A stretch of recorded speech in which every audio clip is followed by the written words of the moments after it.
If you only had 7 days in Spain, how would you spend them?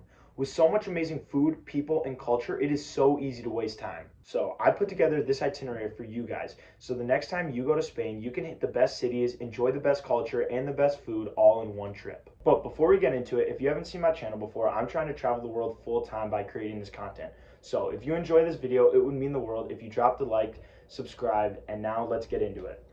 Days 1 and 2 will be spent in Barcelona.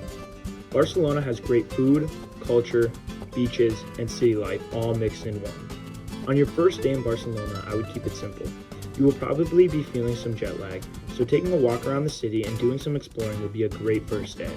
One of the places you need to see is the Sagrada Familia.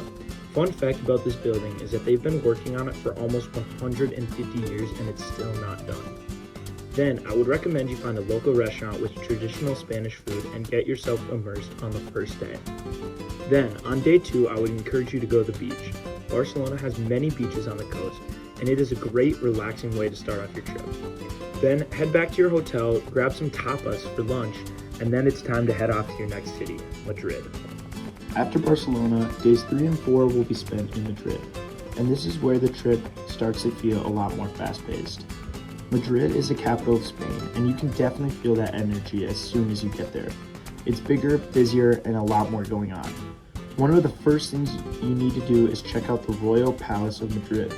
It's massive, super detailed, and gives you a great look into the country's history. After that, I'd spend time just walking around the city, because honestly, Madrid is one of those places where you don't need a strict plan. You can just explore, find good food, and kind of let the city lead you. And speaking of food, this is where you really want to try as much as you can. Tapas, local restaurants, small spots, there's a ton of variety and it's a huge part of the Madrid experience. Another thing that stands out here is the nightlife. Madrid is known for staying up late, like really late. So the city almost feels like it comes alive at night. Compared to Barcelona, this part of the trip feels a lot more energetic, fast-paced, and more intense. After Madrid, for days 5 and 6, the last stop of the trip is Seville. This is where things really slow down again, but in a completely different way than Barcelona. Seville feels a lot more traditional. The streets are smaller, the buildings have a ton of history, and everything feels really authentic. This is the kind of place where you're not rushing around, you're taking your time and enjoying every moment. One of the main things to see here is Plaza de España. It's huge, super detailed, and one of the coolest places in the whole city. But what makes Seville really stand out is the overall atmosphere. You have street performers, local music, and even flamenco shows, which is a huge part of Spanish culture. It feels completely different from the other cities you're visiting on this trip, and that's why I think it's the perfect way to end. You start in Barcelona with a relaxed and scenic, then you go to Madrid with a fast-paced and energetic, and then you finish here, where everything slows down, feels really cultural, and it brings the whole trip together. Now, I can't make a Spain video without talking about one thing, food, because honestly, that is a huge part of the Spanish experience. Every city you go to has its own style, but there's a few things you have to try.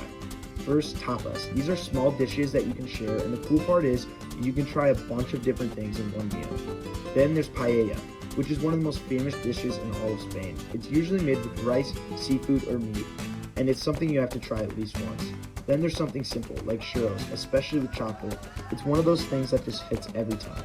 But overall, the best way to experience the food here is to just try as much as you can. Go to local spots, try different things, and don't overthink it. And before you go, there's a few things that will make this trip way easier. First, use trains to get around. Spain has a very fast and reliable train system, so traveling between cities is actually very simple. Second, don't try to do too much. It's easy to pack your schedule, but you'll enjoy it way more if you slow down a bit. And third, book the big attractions early. Places like the Sagrada Familia can sell out, so it's better to plan ahead.